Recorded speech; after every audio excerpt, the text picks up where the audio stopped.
Hello, everybody, and welcome back to Madmen with a Box. And boy, is it your lucky day, because you have me, Pixel, and him, OZChris. Shut up, Pixel. The grown-ups are talking. God, I love that line. It was so bad. I loved it. Great performance. 10 out of 10. And we're Absolute cinema. We're here today to talk about Lucky Day, the newest episode of Doctor Who that came out almost a week ago. We're only a couple days away from the story in the engine. I'm excited. I literally watched it that day and I screamed, "Giant spider!" because that is just, it's something I love. I love our third Doctor Who story with spiders. I love a giant spider. Could it be a Planet of the Spiders, or could be arachnids in the UK? You don't want to count the Arachnos as one of those giant spiders?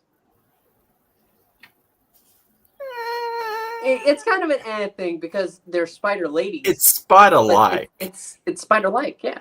But with a human body attached.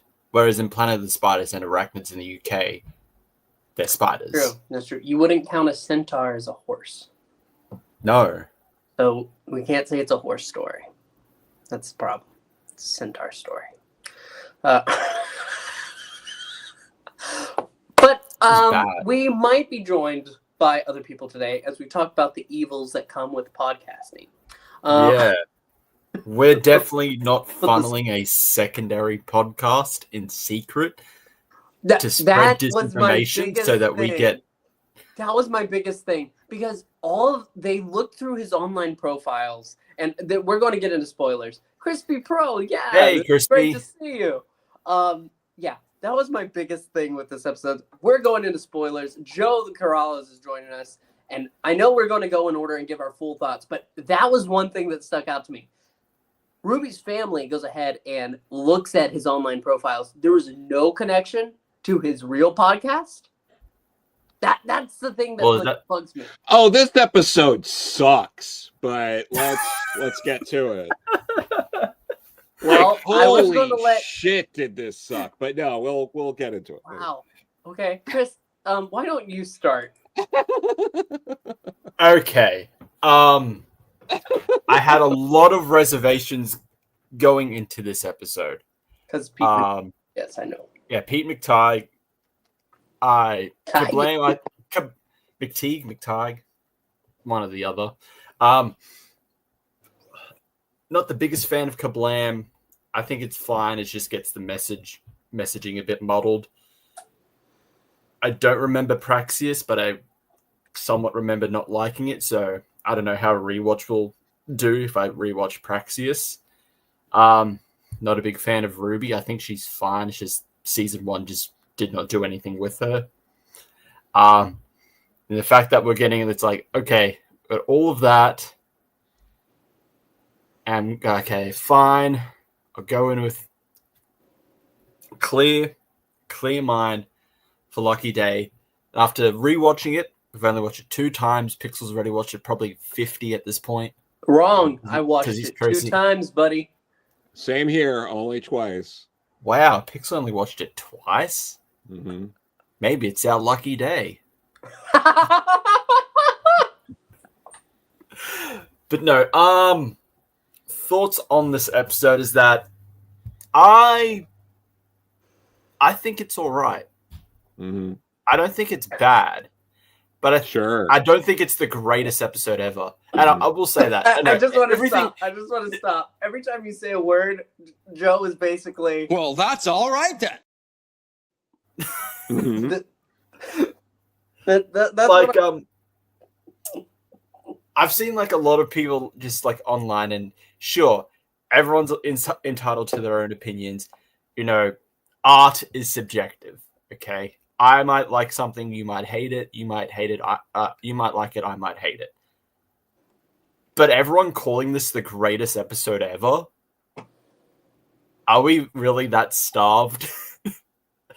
has the past like couple of years been or several years been that bad that we're calling Lucky Day the greatest episode ever. It's not the worst episode ever. I did enjoy it in parts. I think it's all right. A lot of the, I think what really helps this episode is a lot of the directing, which is by Peter Hoare, who did Robot Revolution. Okay. I think he's much better in this. That whole scene of explaining the shriek and how it hunts, I like that. Like, That was so good. I really like that scene and how it's like told. It's not just Ruby being like, I'm just going to tell you what it is. It's I'm telling you, and for the audience, we have like a visual representation of how it hunts. I really like that.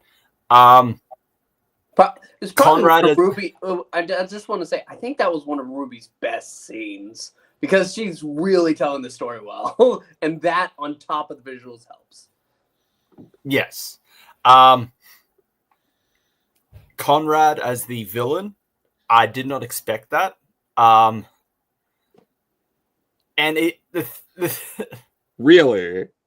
Not really. Okay. I'm mainly just going off from like the promos of like this episode, like the synopsis of it. I feel like not that I didn't expect he was going to be the villain. I didn't, but not to this capacity. I thought it's like, okay, there's definitely going to be something extra to this. Like when it starts off the episode, he meets the doctor when he's young, and then comes to present day, he meets with Ruby. He's trying to find the doctor, does this whole podcast about like is the doctor real, like aliens and all that. And it's like, but then you get the twist where it's like, oh, there's actually more to this. He's purposely like spreading disinformation, like, oh, UNIT is lying. There's no such thing as aliens. It's all actors.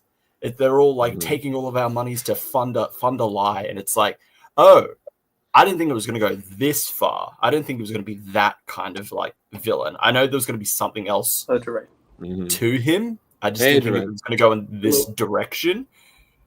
And I kind of like him as the antagonist because he's frustrating. Because there are people that do exist like this, and he is a grifter. Like he is seeing these things happen, and he's like, "Oh, like that's obviously an actor." Wait! I'm so sorry. Jimmy is not like Conrad because Conrad shows up. That is true. That is true. Yeah, but yeah, like it is. I think Conrad works effectively because there are people like this currently, especially on the internet, especially like during this time of age and all that. It's like purposely spreading like disinformation, like clear lies. Also, I think why I kind of like not really liked, but like found him somewhat fascinating as the antagonist is like here in Australia, we recently had an election, and leading up to it, there was a party called Trumpet of Patriots. Very obvious who they were basing themselves off of from that name. And every time I'd go on YouTube, I had to be subjected to all of their fucking ads. And one of them was like, woke destroys us, and it'll leave us open for Chinese invasion. And I'm like, you can't actually believe this. Are you really that dumb, or are you really that disingenuous? So Conrad as the villain, kind of liked him as the villain. I feel like while it's not exceptional as it was in RTD1, the family aspect for Ruby is kind of a bit better. It seems like if you give it to someone that isn't Russell, it works better. It's not perfect, but it's like I kind of like the family dynamic a bit more here. Unit, I do like that. It's like they're going all that Unit is like, especially Kate is not perfect, and she will like go over the line, and some people will actually be like, Kate, this went too far. Like, you need to stop. We can't do this. But even in the end, she really kind of doesn't suffer any repercussions from like almost killing a person. Even if, like, oh yeah, we actually have this under control. But it's like, yeah, that could have gone like sideways fast. But But the thing is, Unit is also very flawed. Like, while Think Tank is being disingenuous and spreading this information, they're not 100% wrong. Because are we forgetting in the Star Beast where they just kidnapped a reporter, like took him away live on air? It's like, yeah, Sure. Unit is there for everyone's protection, but they are not like a 100% like perfect, like somewhat benevolent force. Like, they are doing shady things, but under the guise of like, this is kind of for your benefit, for the greater good. But it's also infuriating where it's like you have people like Think Tank, and it's like, this is all lies, these are all cover-ups, and it's like, you're in the Doctor Who universe. Alien invasions are like a yearly thing at this point. Like, how can you honestly live in this day of age and be like, that's a crisis actor? The government is definitely like funding that to. That's all a lie. But overall with the episode, I thought it was fine. I thought it was alright. I liked it for what it was. It's the better Pete McTighe episodes, and I feel like it's one where, of all 3 episodes that he's done, it's clear that they're episodes with a message. So with Kablam, it's about corporations. With Praxius, it's like kind of pollution, I guess. Again, it's been a while since I've watched Praxius.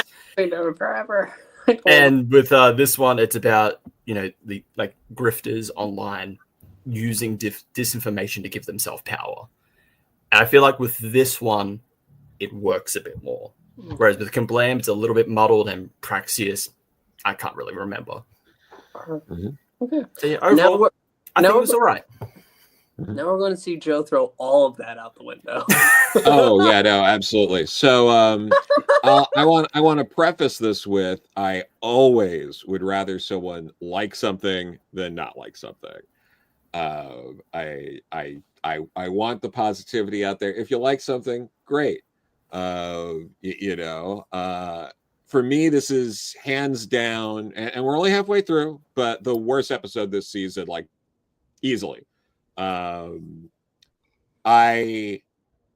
really hated this episode on so many levels. I mean, it was a great reminder to me that Ruby is not a very good companion, and that I miss Belinda in this episode. I did miss Belinda.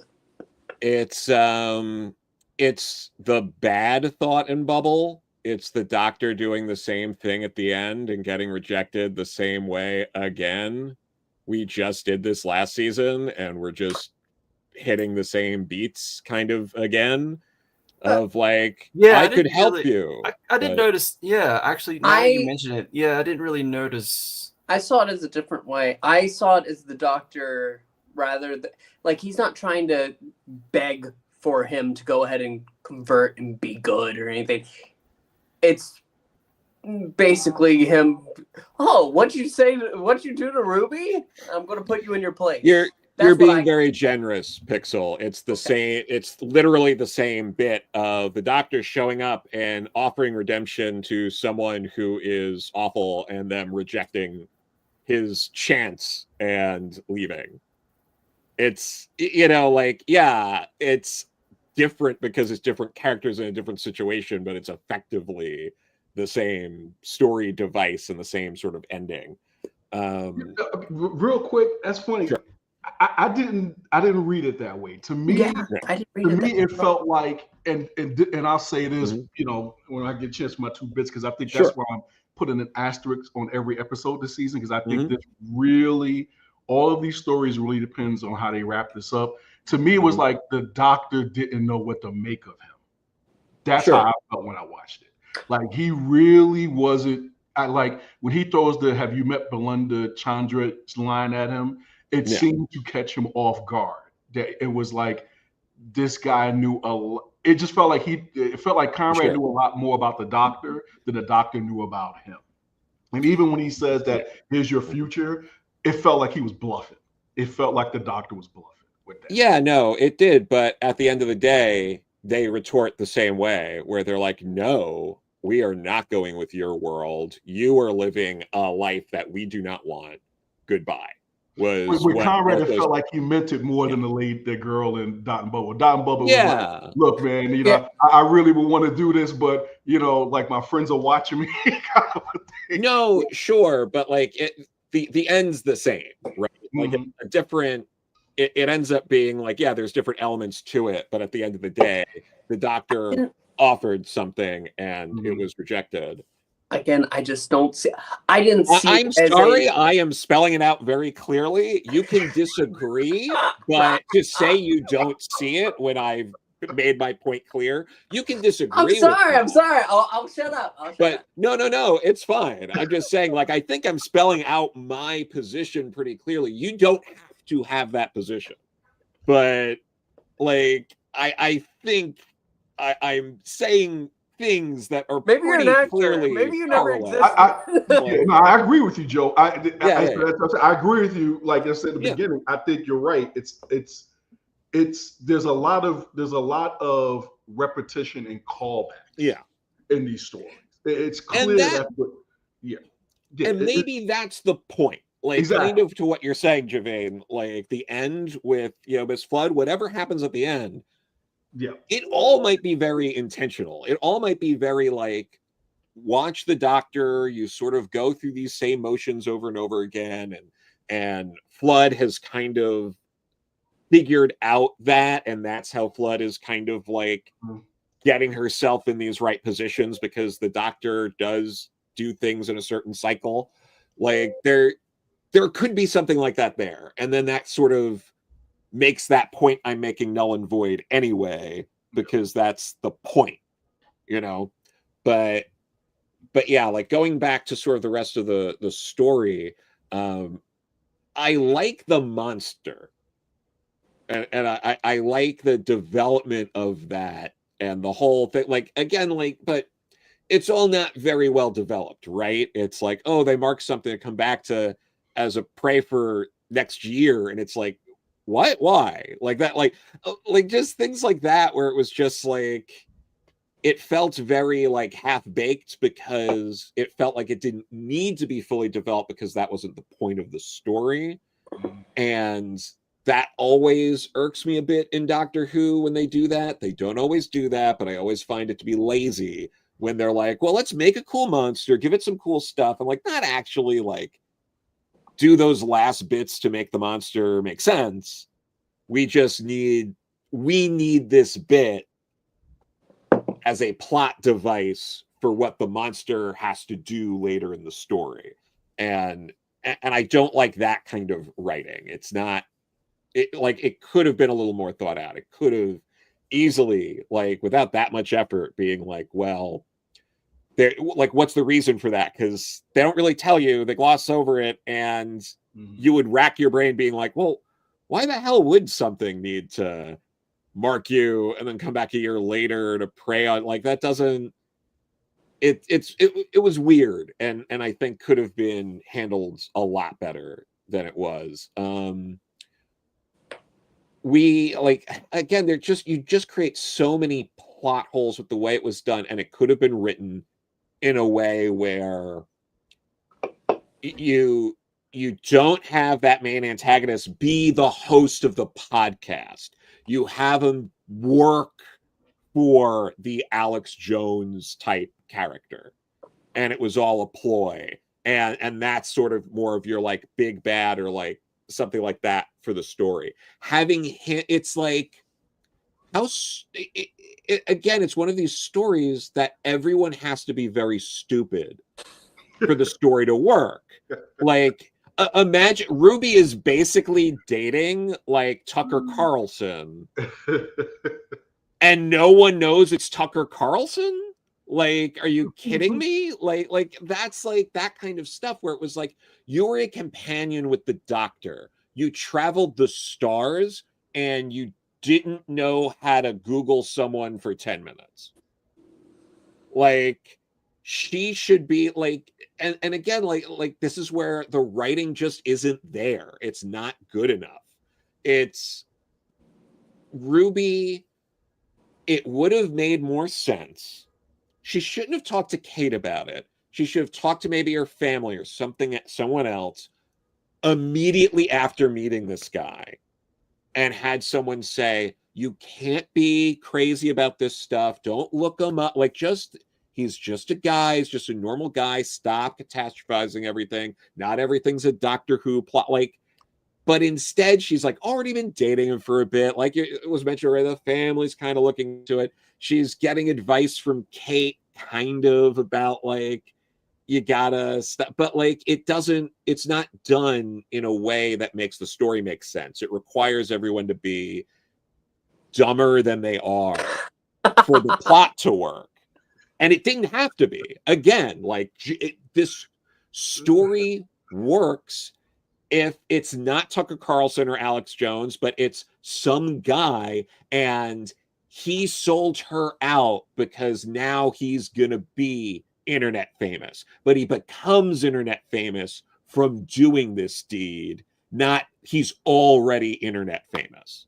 That part of it wrecks the story. It wrecks the reputations of the characters. It makes them stupid. And very little tweaking could have made this work. And that's what's frustrating about this story, is you have to believe Ruby is the dumbest companion the Doctor has ever had to be put in this situation.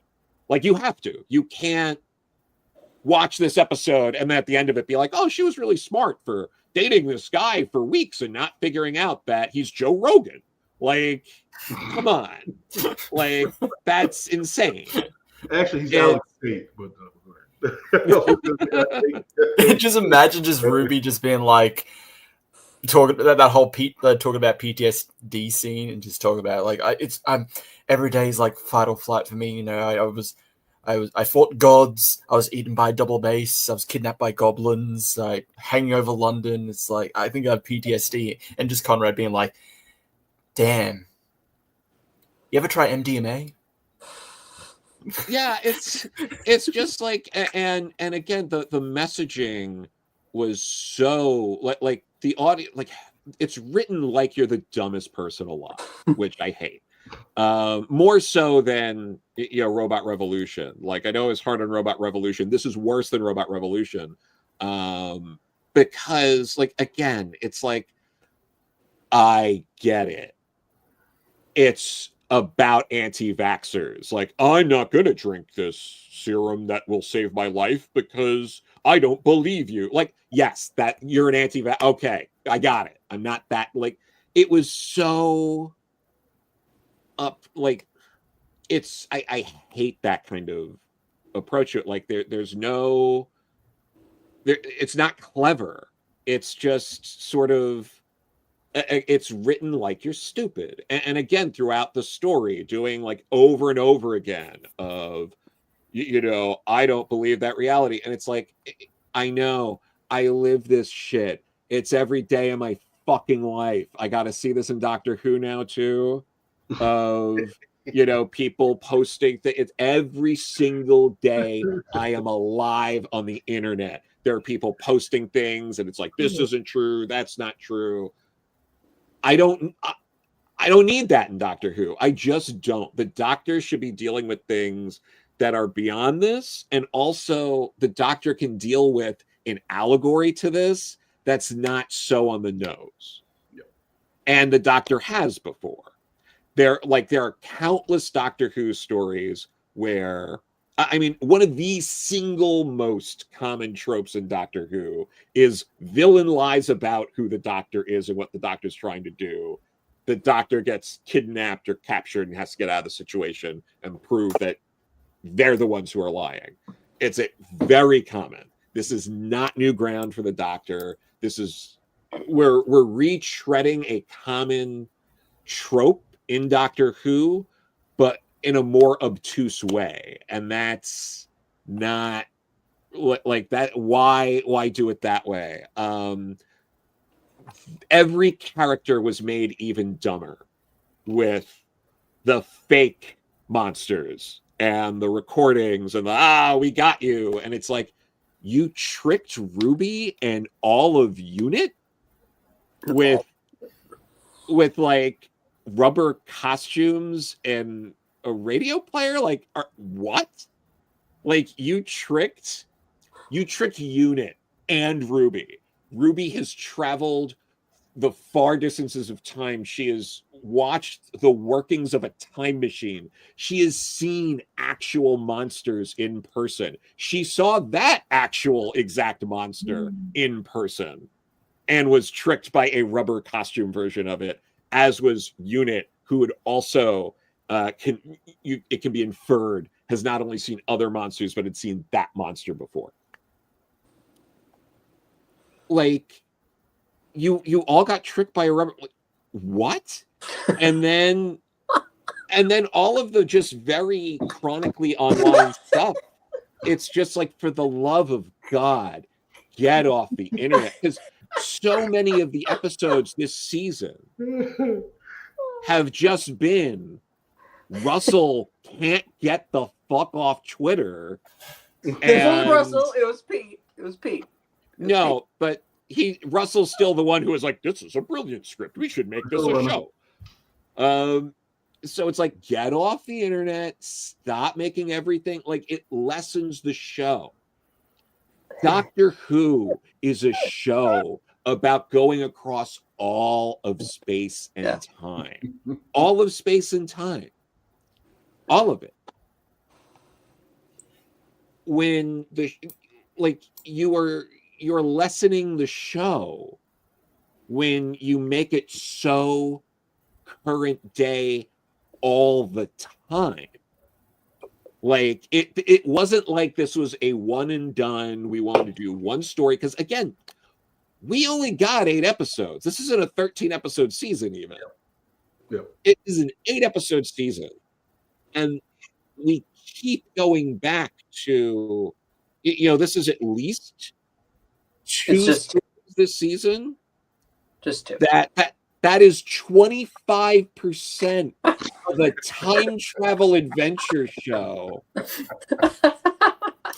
about not only very current day stuff, but overlapping the same point stuff. It's very, like, you don't have to do that. No. We could have just had Robot Revolution.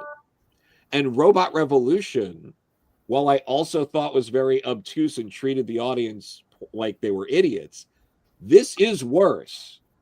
This definitely goes farther in that direction and more very, like, there's not even a metaphor here. It's just this. Is what it is.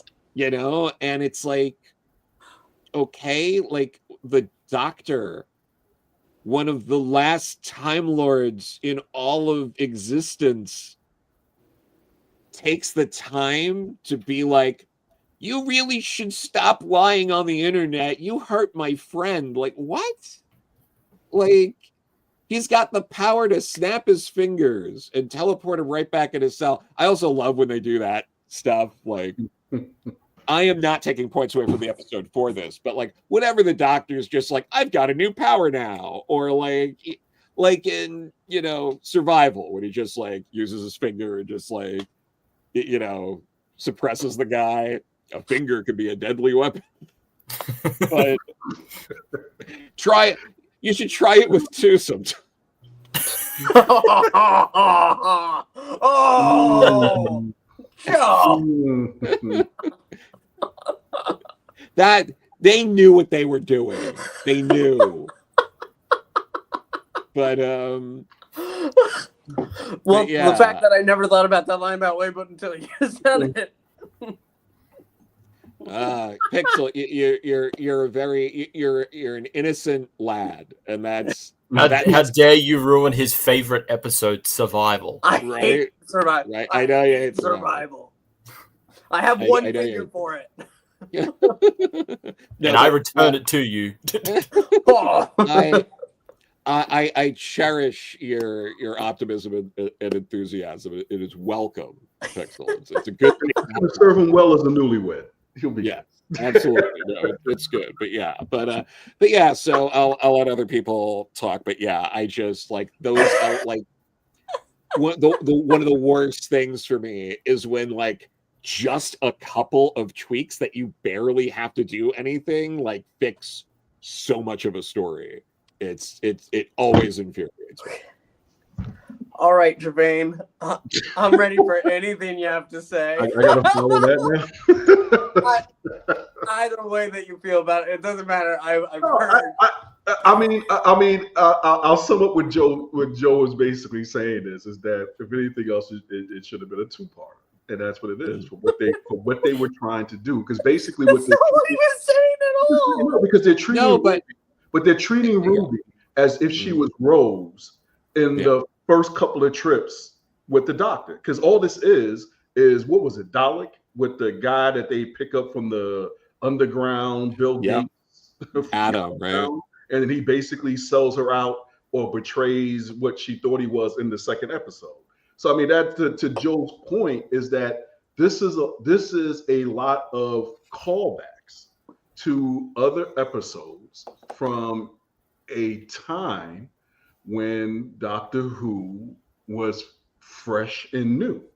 And the thing is that if I had to say if there's any meta theme or any meta commentary about all this, and this isn't so much for what they're doing on the show, where Russell Davies is doing the show, or McTeague, anybody else, it's really for the rest of us. Is that, well, do we trust these people? I mean, at the end of the day, do we trust them anymore? Because the thing is, it's like this. I mean, I'll be honest. Again, I liked Flood's appearance in the episode. Yes, I thought it was appropriately menacing. The Governor. Yeah, I thought it pointed to there's some larger design or some larger grand scheme. Joe will appreciate this. Look, if this turns out to be the formation of either the Doctor Who's version of the Superman Revenge Squad or Space Ghost Council of Doom, cool. And the next season is going to be freaking awesome.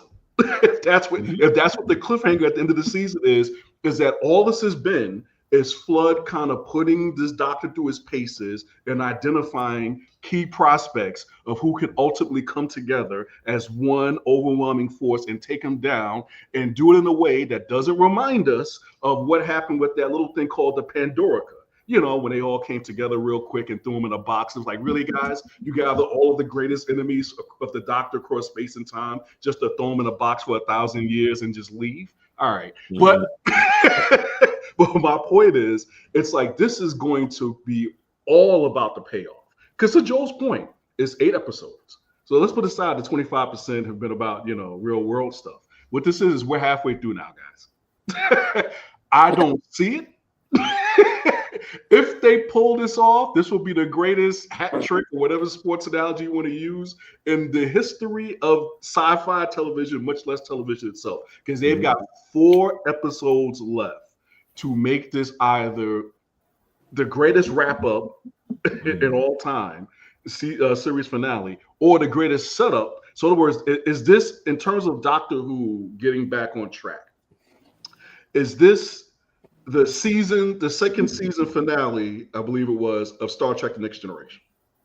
Well, up to that point, when you watch the first season of Next Generation, it was like, unless you were just like really optimistic like Pixel.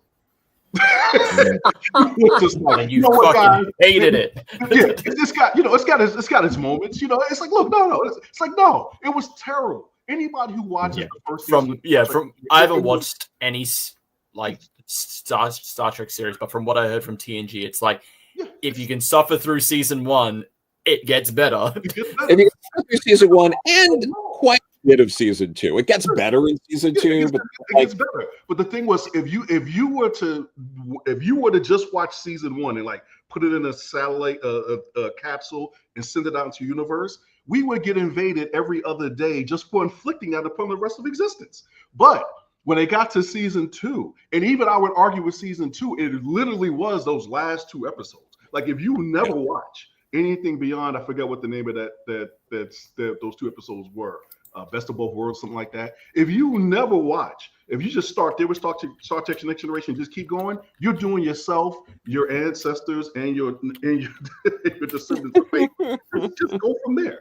But that's where we're at with Doctor Who now. It's at a point now where it's just like, bro, it's like, because I agree with Joe. That was the problem with Robot Revolution. The problem with Robot Revolution was they were kind of tipping the hand that they haven't gotten all the bad juju out in terms of because that's what I didn't like about it. I didn't like the fact that Belinda said out loud during a story, Planet of the Incels. If you have to on the nose like that, tell me the point that you're trying to make. Like I said at the time, I said, if you have to explain the punchline, it's not a good joke. That's just what it is. And the thing is, I enjoyed this episode because, and I think if I got where I came in on Chris and what Joe was saying, and what Joe was saying with the tweaks, there's elements of it where there's a real menace about Conrad because of the fact that he's so bought into his worldview that it's almost like at a certain point when they're in unit headquarters and they're confronting him, it's like, guys, give it up. He's never going for this. He cannot be reasoned with. Like I tell people this all the time. I say, look, I'm not going to try to reason with a madman in the middle of his madness. I'm just going to take him down. Then we can talk about therapy and whether or not he takes medicine and all this other kind. And what did your mother do to you as a child? At that point. But it was and I think there was lots of bits of it. Like I liked the bit with Kate doing her version of Time Lord Victorious, where it was just like, okay, look, you're gonna talk about my old man like that? It's like that. Click, click, click, click. Oh, you don't like what you was doing? Oh, click, click. And she keeps upping the ante. And the thing is, I don't believe that she's gonna get away without consequence because that scene with, because I'm waiting for the May-December relationship to kick off between her and second command there. But the thing is, when he's saying that Geneva is not going to take this, or if you don't think that's not going to happen, that's not there. Come on, guys. Come on. Because I'm 52. You've seen these things before.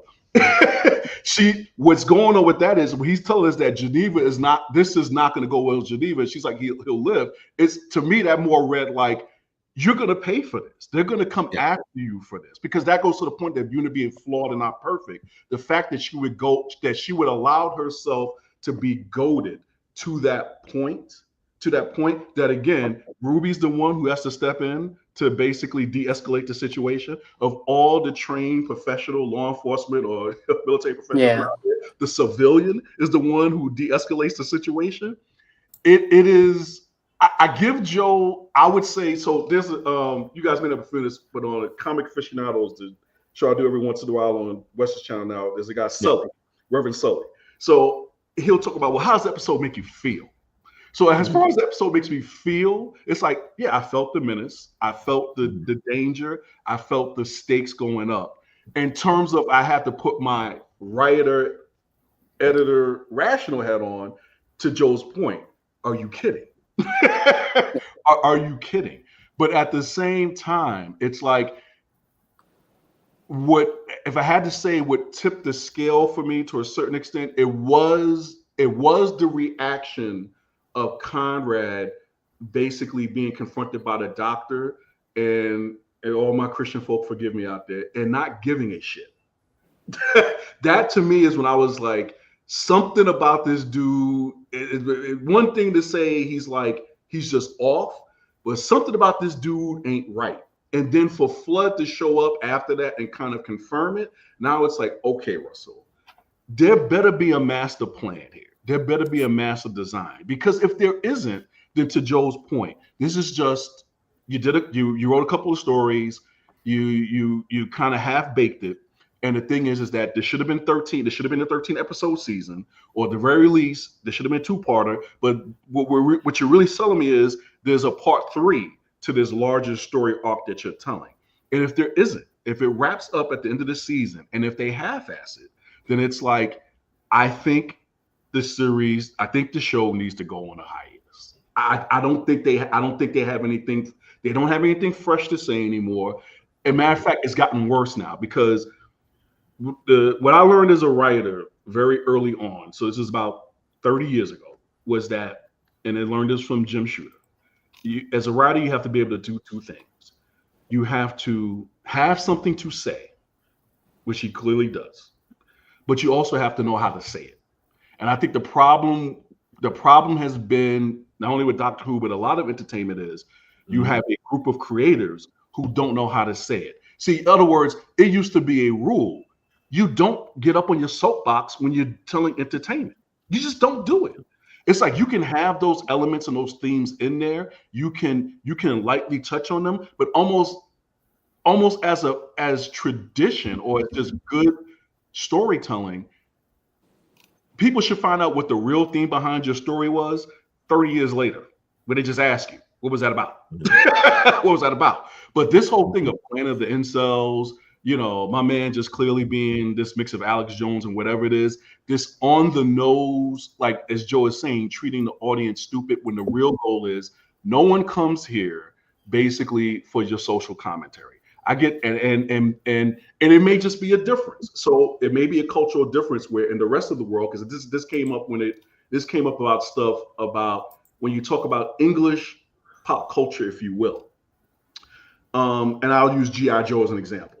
The reason why G.I. Joe, I think it's called Action Man or whatever it is, Action Force, is because they actually went through something called World War II, and they were on the literal front lines. For them, war, you know, good, you know, soldiers doing war is not something that is romanticized. It's not something that's taken lightly. Over here, I think it's on the other side of the Atlantic, where, you know, basically the most we got punch in the face was 9/11. It's like you can have this little fantasy of good guys and bad guys and war being something to fantasize about because you're not really suffering the effects of it each and every day. It's like, you know, we say, oh, we ration. No, they really ration. They know what that's about. And it's the same thing even when you look at Lord of the Rings, which you can say is an allegory about the experiences that Tolkien had. I believe it was in World War I.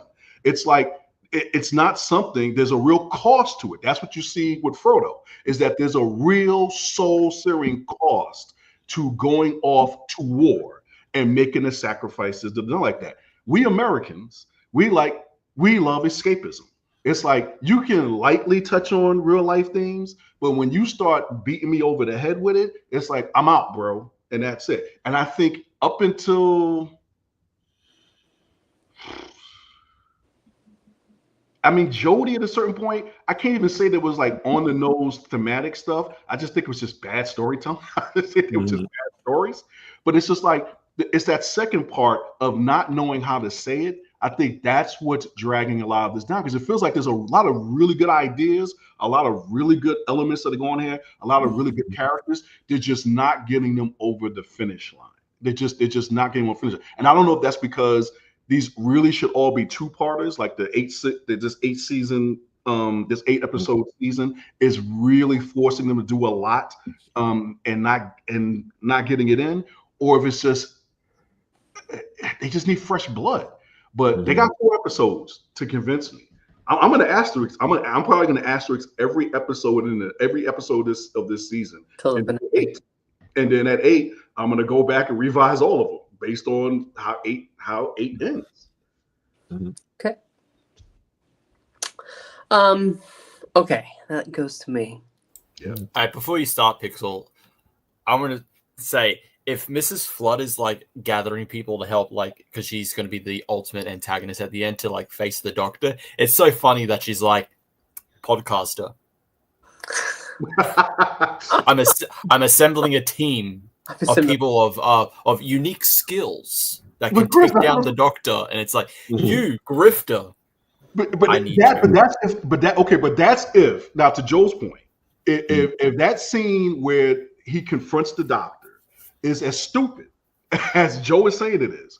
But if not, in Pixel, I only bring you in if you want to jump off at the last minute when I go with this, you can jump off. It's like, I don't know what Dog is talking about over there. But if it's something where there's something about him extra that we're not seeing, and that's why the Doctor felt the need to confront him in the first place. Because the thing is, there was no need for the Doctor to confront him at the end. It got handled already. It was handled already. As a matter of fact, Ruby handled it. The Skrill or whatever it is, bit his arm off. The unit locked him up. There's no reason for him to show up and go, you hurt, like to Joe's point, you hurt my friend's feelings. It's like, first of all, your friend didn't even go to half her family to talk about this dude over here. It's like, really? Go ahead. Okay. You want to go first? Go. Chris. I'll say I can do my thought. The Doctor has done this before when someone has like messed with one of his companions, like in their personal life. Pillow woman. in Love and Monsters. Yeah, exactly. When Jackie found out that Elton was well, he changed his mind, but he was using her to get to Rose and the Doctor.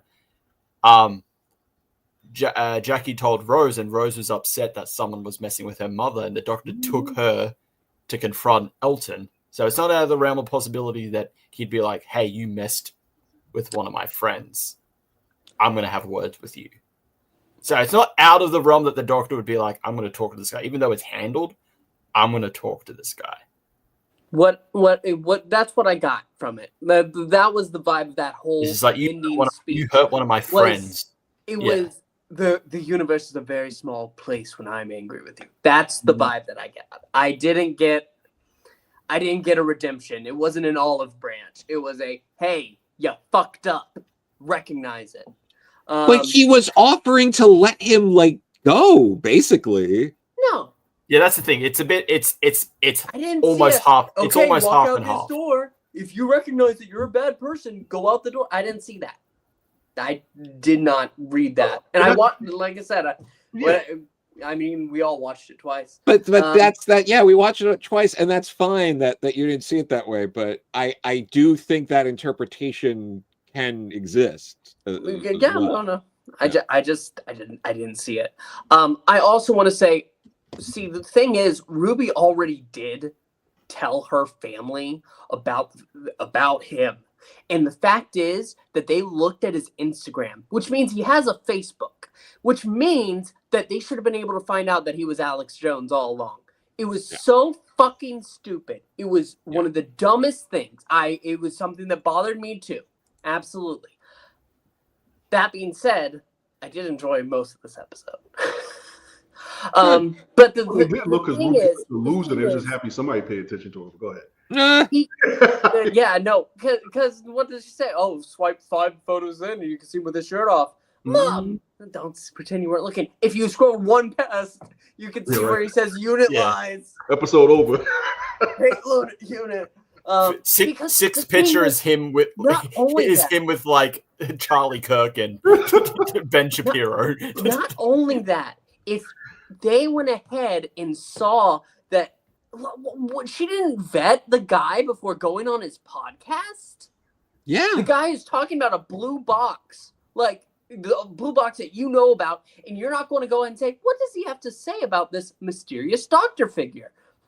I think that he's a fake. He's a scum of the earth. I hate all of this. Unit is making him up. Okay. I'm not going to go on this podcast and try to. So unless like the think tank one is like a secret second podcast.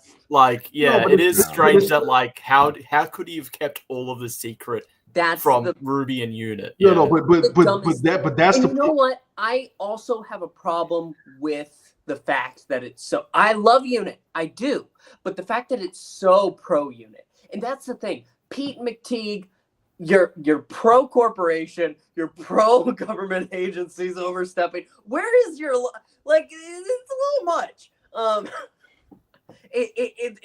I will say a lot of people got the wrong message from this, where it's like we should trust authority. It's like we should trust authority. No, you shouldn't.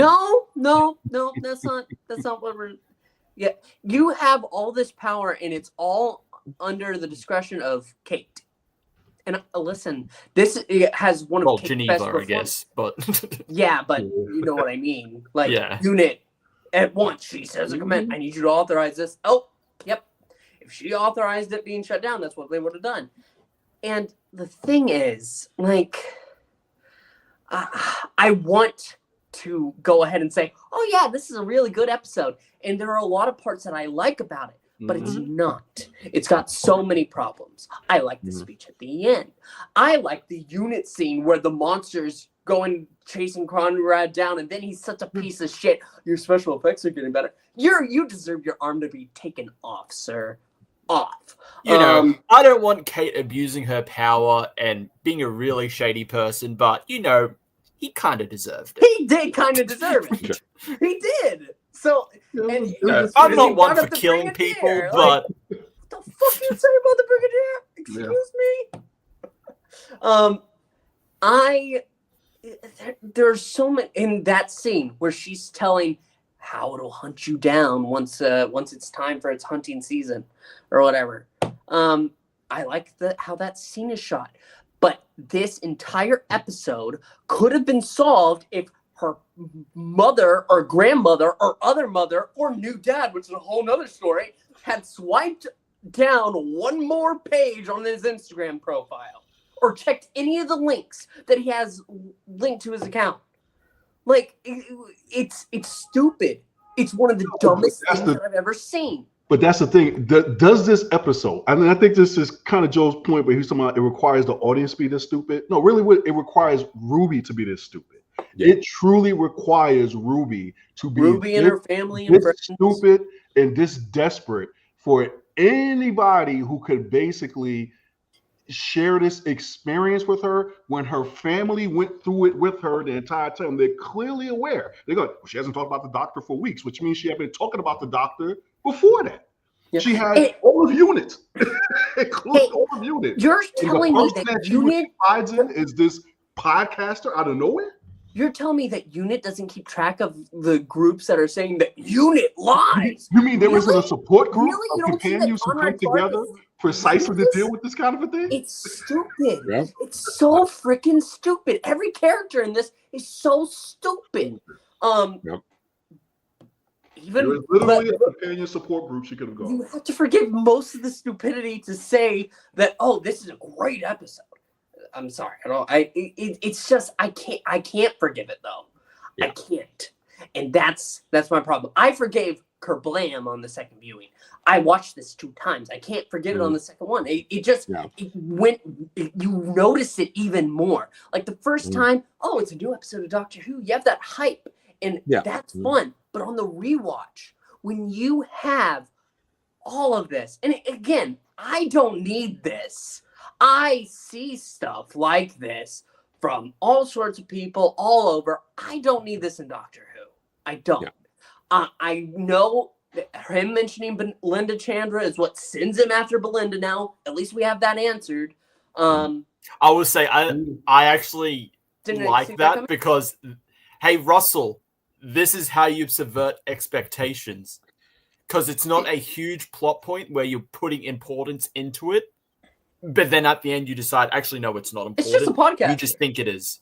You just think it is. Podcast. With like the whole with Ruby's mum. Oh, you just made her important. That's why everyone thinks she's important. But she's just a nobody. It's like that doesn't work. Whereas with this one, it's like, oh, some guy told me about you, and like that's the only time it's mentioned, and then it just gets revealed here because time travel shenanigans. What I need from Pete McTeague is I need him to write me a story where he is writing all these family bits, because guess what? Anytime the family showed up, they were good. Yeah, their performances, how they're written, and how they vibe with Ruby, that's great. How Ruby can go ahead and have these dark moments where she's telling a story and it draws you in. That scene in 73 Yards, that's what it was, where it was all dark and grim, and it captured that mystique. It was great. I think that if she got a second go at reading an audiobook, she could do an excellent job. She should be given something scary. There's so much potential, but the fact is that you went ahead and you wanted to go ahead and put out this message. I understand it's something we deal with all the time, though. Can you not give me a story with the good bits and focus on your sci-fi show, please? Give me a little more fiction, please. Yeah, I don't think they can. I don't think they know how. It's frustrating. It's frustrating because I want to go ahead and be. I wish I could say I'm a simp for Lucky Day, and you know what? Coming into this conversation, I was a lot more, but I was going to point out, well, it is pretty ridiculous that they did this, and I can forgive it. But the more that I thought about it, the more that those scenes came in, I was like, why is it just so idiotic in their delivery? There's got to be a better way. And there is. Okay. That's what I'll say about Lucky Day. Again, I'm going to still disagree with that, and I don't get, and I wanted to go ahead and mention this. A lot of people can go ahead and say that this is the doctor telling people that, oh, this is bad that you're doing this. and like it's Orphan 55, which is unforgivable. Orphan 55, where she's telling her companions, "You filthy humans are ruining your planet." I hated that. I despise that. Why are you lecturing your fucking companions? But I don't mind the Doctor telling a bad guy, "Hey, you're a piece of shit, and this is why. And I don't like you, and you better not do it to my best friend again. Goodbye." So that's the staunch difference. If the Doctor came and told Ruby, "Well, you got to be careful because there are people that are bad on the internet," that would have been a horrible scene. But yeah, that's the last thing I'll say. Chris, do you have a number? For me, I'm gonna put this episode at. I'm gonna put it at just a flat 6. I did like it in parts, but yeah, there are quite a lot of flaws with it. I think mainly just a lot of the directing is the highlight of this episode. That scene when Unit comes in, those stupid cuts. Yeah, and the theme that has Shepherd's Boy recycled into it. Mari, give me something new, please. It makes sense when it's Unit where the Doctor is there. It doesn't make sense when it's just Unit. I think it's fine. It does have a lot of problems. I would say the messaging on this is much better than Robot Revolution, where with Robot Revolution it's just like AI incels. Yeah. It's like okay, and whereas I think this was it was a bit more to it. But the thing is, like, yeah, we face a lot of these grifters and like these people that are purposely disingenuous and spreading disinformation every day, whether we look for it or not. Like, I could just go on Twitter and see these people because you have a fucking idiot running that platform that is allowing this kind of stuff to happen. So it's like, I don't want to be always reminded about this. Like, you can do these.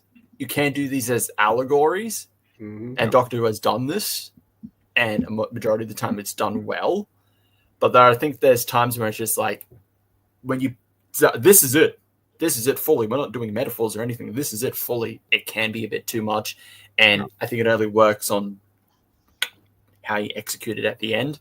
Like Big Finish did at the end of Stranded 4. They did an episode about COVID, but it wasn't about COVID. It was about people trying to make the best during this terrible situation.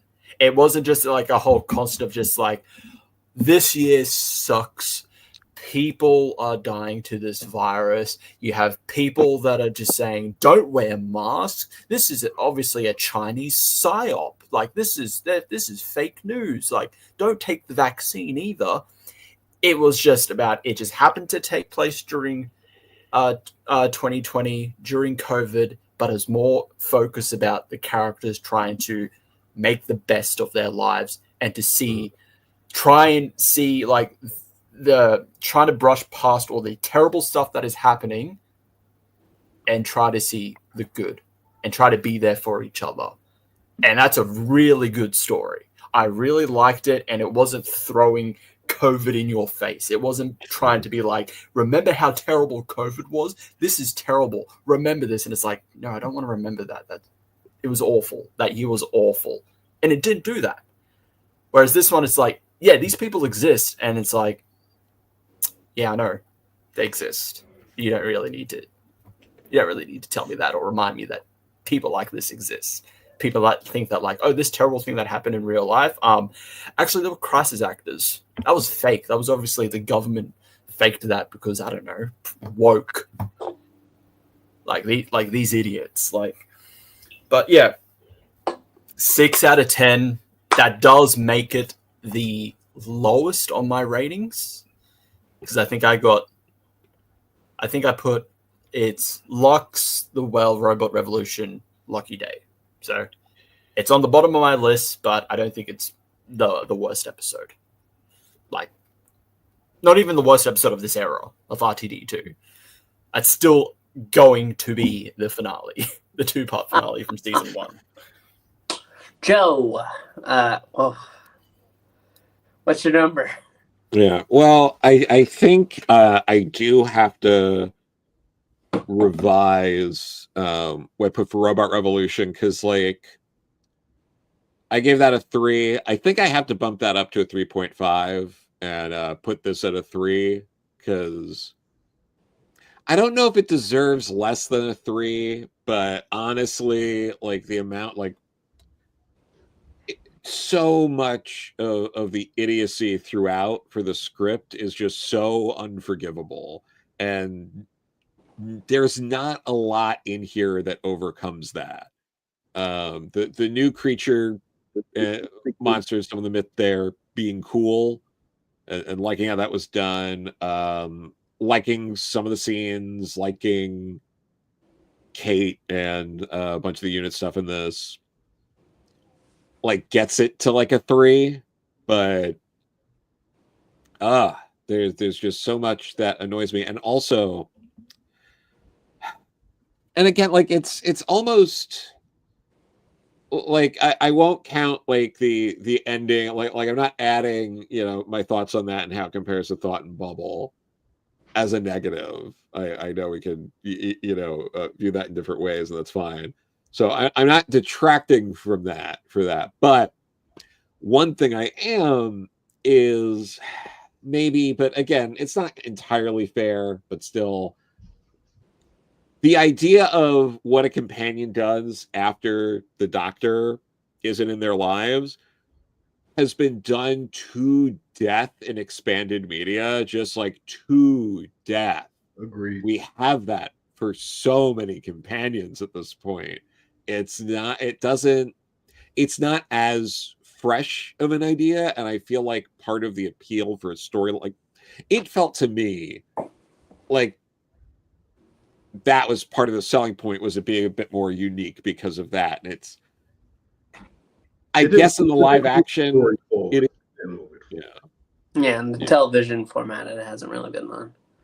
Yeah, but with especially Big Finish, like it's just it didn't add that extra interest in it. Whereas if I was not familiar with Big Finish, and this was one of the first times I was really experiencing that, that probably would have been a bigger hook for me.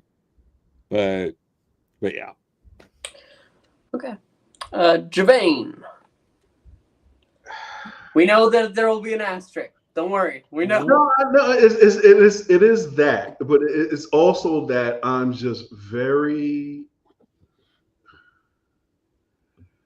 very torn about,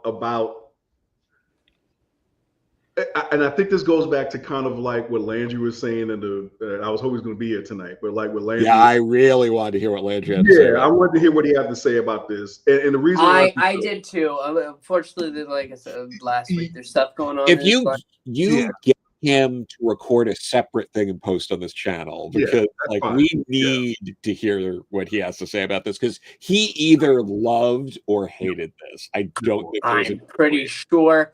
Listen, I really wanted to hear his thoughts on Kate, because if we know how he feels about Kate Lethbridge Stewart, I really wanted to hear his thoughts on Kate. No, and I think this plays to his point somewhat about what he was saying about like the callousness of the Doctor when the sperm gets hoovered up by the machine. It's this thing of like, I guess for me, I'm gonna give it a. I'm gonna give it a 6. I'm gonna give it a 6 because I felt like there were parts of it where it was just like, I think things got evoked. Like I think the Conrad character has an air of menace about him that if he was actually given extra powers, if you will, if he was powers, he'd be like a useful tool for somebody's larger scheme to go after the Doctor. Like I think part of what the problem with Conrad I had was that because of the brevity of the episode, it really didn't nail home what his beef was with the Doctor in particular.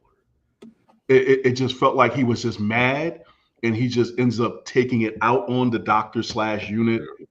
But it's not really. So in other words, when you start off at the beginning of the episode, it's like you get this thing of like he's with his mother. He's trying to tell his mother something that he just saw, and she's like, "Shut up! Stop lying." Oh my God! Stop lying. You're ruining my night. And that's supposed to be in a very, I guess, subtle way. We're supposed to understand that because his mother didn't love him and it has something to do with lying, therefore he's out to prove everybody out in the world to be a liar because he's just decades long crashing out or whatever it is. And the thing is, it's like, and none of it gels. I mean, that's what it is. That's the seed that's being planted. So in other words, if you're going to tell a villain origin story, it's like to a certain point, you have to be a little bit more direct in that. So in other words, I have to know what the guy's motivation is. What is this MacGuffin? So in other words, if he had proven that unit was basically just one big crisis actor mill or whatever it was, what would he have accomplished by doing that? And so it just doesn't make sense. It's just a lot of the episode in terms of why people are doing the things that they're doing, none of it makes sense. It just doesn't make sense. And the thing, like with the whole Ruby thing, like it seems like she's pouring her heart out to this guy. When even the lady in the wheelchair from Unit says, you just seem to pick moms up. So she's got at least 4 different moms. And she doesn't feel like she can confide in any of them before this guy about what's going on. And it just seems like, okay, popcorn on a string. It's like, dude, you're putting all this popcorn, all this popcorn at it. It tastes good. It's got different flavors. You're doing the whole whatever that company is, Garrett's popcorn thing, and I'm like licking each popcorn and each flavor is good. And I'm assuming there's a string holding this together. But if it turns out there's not a string holding this together, Pixel, I riot. So with that, with asterisks. But episode in about 4 weeks, gentlemen, No. if I find out there's no string, I riot. Yeah. Okay. Listen. I want to like it. I know. And I want to like things. Yeah. Like that. No, that's my it's natural. good. I have new Doctor Who. It is good to like things. Yep. But I'm not even watching because I was watching 50% and I watched Josh Snares. They make great videos. I'm loving them. I can't forgive it. I cannot forgive the amount of stupidity. You just made me realize, Gevain, Conrad, not only is he such an idiot, because the fact is the slime monster slimed him too. Yep. And he thought, oh, this is an actor. What? There was nobody there. There were no cameras there. Yeah. What is it for? What's it for, buddy? Okay, that's enough about it. They didn't. Everybody in this story, it has one brain cell remaining. It's they didn't do a good bugging job me now. Motivation. So let's see. I have Ruby on Conrad on his last one, Kate on one, and one second. I have to find one more.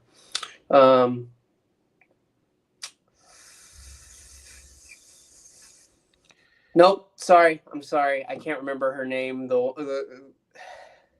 one, the scientific advisor. Shirley. Yeah, not even her. Like she's not. She's in the episode. That's nice. I'm not. Though I have 3 characters that I enjoyed their performance. Oh, the doctor's in this one. Yes, 4. I have 4 brain cells adding up to a score of 4 points. Because this is not. It's not good. I wish it were. Yeah. It's not. No, I do too. I can go ahead and say I like this, and this. Yep. But that does not make this a good episode at all. This is good. This episode is not. It is bad. Yep. It is bad. It's not terrible. I can watch it over plenty of episodes, and it's what Chris said. It isn't even the worst episode of this season. No. But it's not good, and that's the problem. And maybe I'll go ahead and write Landry, see if he gets any time, he can record, and maybe next week we'll react. Unless we'll find out. Yeah, that'd be great. Is that I've heard that, and you know what? It's not. This is not Love and Monsters, but no. See, it was giving that vibe before it shifts. Like when Conrad is introduced like present day with the whole podcast, and he's like searching for the Doctor and Ruby. I thought that's what they were going to go with. That it was going to be very like Love and Monsters-esque. I have to go ahead and say, and Landry isn't here, which means I can say it. This is better. Sorry, Love and Monsters is better than this episode. It's rough for me to say. I like the monster more in this one, but overall, that's because Love and Monsters acknowledges cohesive. It acknowledges the pathetic nature of the characters, the people involved. This actual episode actually does not acknowledge the stupidity of the characters involved. It tries to gloss by it because the simple fact of the matter is, at some point, Kate should have admonished Ruby for putting everything into jeopardy like this. Kate should have admonished Unit. If they wanted any way to salvage the verisimilitude of this episode, someone should have admonished Ruby for it going this far. I'm not saying I'm with you, Pixel. I agree. Everybody should have basically been like, hey, what's going, particularly Unit. But the fact that if Unit, in other words, if you have a companion support group, you have this group called Unit and all this, it's like, literally the whole point that the villain's making about the episode is Unit is spying on all of us. Even if they weren't quote unquote spying, you're not going to tell me they're not surveilling the Doctor's companions. They've made that clear. Now, look, I'm the noob guy of this group about this. Even I'm aware they're keeping tabs on these people. So nobody, what was that, 43 yards? That's literally what they did. They showed up because, hey, we're Unit. We know the people that who the Doctor was talking to. It's like, Harriet Jones had a freaking computer thing that basically could track all them through the net and bring them all together. It's like, really? God. And you wrote the damn episodes the first time around. No, P. McTeague did not. Well, that's okay. But Russell T. Davies was the one to blame today. And when it came across his desk, he said, stamped it and sent it off to production. That is true. Even unless this is a meta commentary about the production of Doctor Who. Look, we're idiots, guys. We're just letting you know up front, so don't be mad when episode 8 comes out and you're not satisfied, because we just have no idea what we're doing at this point. Ruby is an allegory. For oh my God.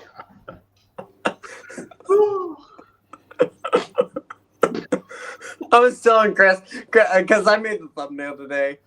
Do you have any hobbies? Podcasting. And he said I should have made a gaslighter, but I thought, it's kind of cheeky to say podcasting when we're on a podcast.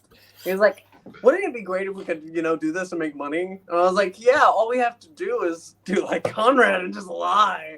Yeah, it's horrible. I'll take a villa in the Bronx at this point. Death, destruction. Worst show I've ever seen. This is the worst show I've ever seen. Baron said it was terrible. I agree with him. He's very tall.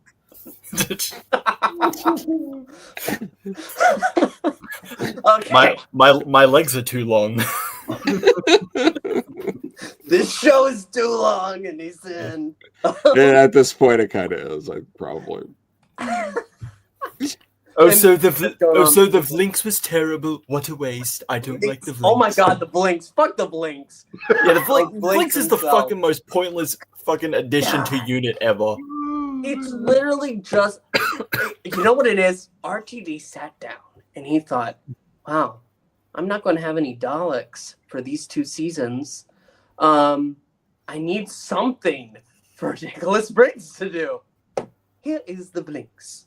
See, what do you mean? He did the robots in Robot Revolution. Oh, right. Yeah, he had some. We can't even say that. We need Nick Briggs to do something. So you should put the Blinks up because that's just another example of stupidity here. That is the best. I loved in Robot Revolution. I love the performance of the robots. Behold, it's great. It's the delivery is perfect every time. It is. That's one of the good. Yeah, like the Vlinks last season, when the fucking God of Death showed up, stayed there with everyone else. One monster that is chasing after one person. It's like, I'm fucking out of here. Emergency He ran protocols. out of Goodbye. shame. What did he do right before that? He said, okay, I'm going to use my great computer brain and all this and run through all this information and data and basically come up with two suspects. And one of the suspects is the one that everybody in the goddamn episode already figured out gave away the whole... it's like literally, Ruby Sunday, look, moron, we know that already. That's why she's hiding out in the headquarters right now. Shooty hasn't seen the Daleks, hasn't seen the Cybermen. I miss them so bad. I am #1 Dalek fan here. Like, I love the Daleks. They're great. They're fantastic. I will go to any Dalek story. I am the only person I know to really enjoy Daleks Take Manhattan. If this all turns out to be a dream, I'm out. Maybe he can at least like fight the Candyman soon. It's like, bro, I'm out. You know, what about he's snapping fingers. That'll be second season of War Between the Land and the Sea. Maybe even McCoy, yes, Daleks, Cybermen, even what the Batterman could come back. Right. Fight the Batterman. How dare you? Any rumors that Mrs. Flood is actually Mel or Mel is Mrs. Flood? If Mel is the Ronnie, this is the best show that ever exists. So therefore, we have to.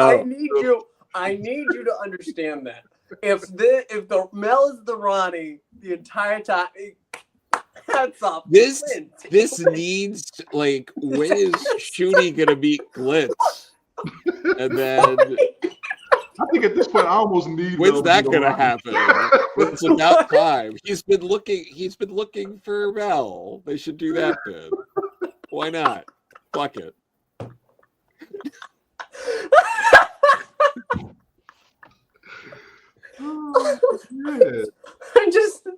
I mean, the fact that Mel was not present in this episode, but she was mentioned, is that supposed to mean something to us, or we just read into that too? Huh? That Mel was mentioned during this episode, but somehow in Unit in his greatest crisis, she was nowhere to be found because she's over in Australia. Blame Chris. So she's over in Australia hanging out with Chris. They're setting up the war between the land and the sea, and I am interested. I really like this episode. Piqued my interest because the Unit scenes are better than we've seen Unit in the past 2 seasons. Oh yeah, absolutely. They were stupid in Empire of Death. And if they really had guts, though, in War Between the Land and the Sea, the real villain would be Syl. Bring him back in the same stupid puppet thing. Just bring him back that way. Forget it. Just more like the war between the network and the show coming out. I'm torn, guys, because I feel like my feelings towards Doctor Who, my soul is being callous. So here's the thing. Here's the ultimate thing, though, and I've talked about this with Landry because we talked about the Rings of Power. Rings of Power is a horrible show about Middle Earth. It's absolutely terrible. You have Gandalf. That's how he gets it. I haven't watched it, but I heard that and I fucking I audibly sighed hearing that. You have that. You have the not hobbits that are going to be the hobbits when they find their dedicated shire. And you have some of the worst Numenorian politics that you're ever going to witness. But the fact that Landry and I... Don't they have good orcs in there? Like orc families? Well, orcs are supposed to be... The whole point is that they're they're corrupted. They used to be elves. Listen, they're bad. I was talking to, because we're also going through The Hobbit. The 3 trolls are, one's named William. The trolls that turn to stone. One is named William. They all have pockets. So, yes, guess what? They can eat small people, hardly a morsel, but they're also treated like people. So it's a weird line. But the thing is, no matter how I feel about Rings of Power, the fact that I get to talk about it every week with Landry is a special treat. Getting to talk about Doctor Who, even when we have god-awful episodes, it's a treat to talk about with you guys. Oh, sure. Absolutely. And I would rather have that. I would rather go through another Chibnall 2 era just to have a conversation with you than Doctor Who not exist anymore. That is without a doubt.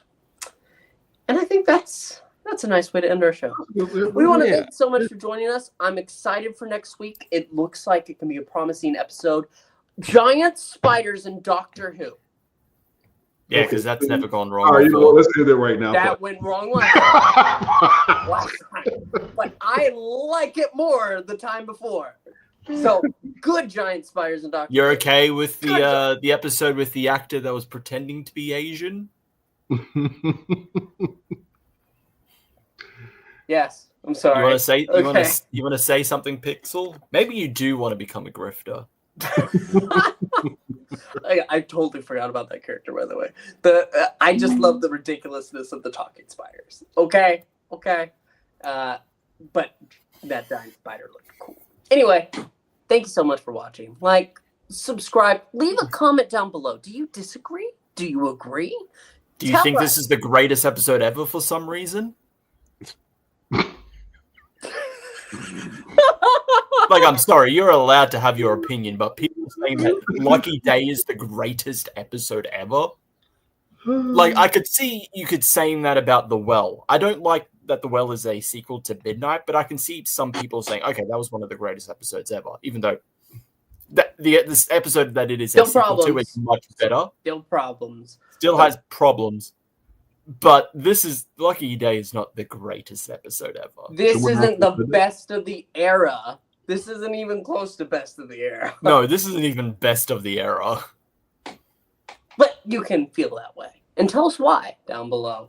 We want to thank you one last time before we say good night. Allons-y. See you next week.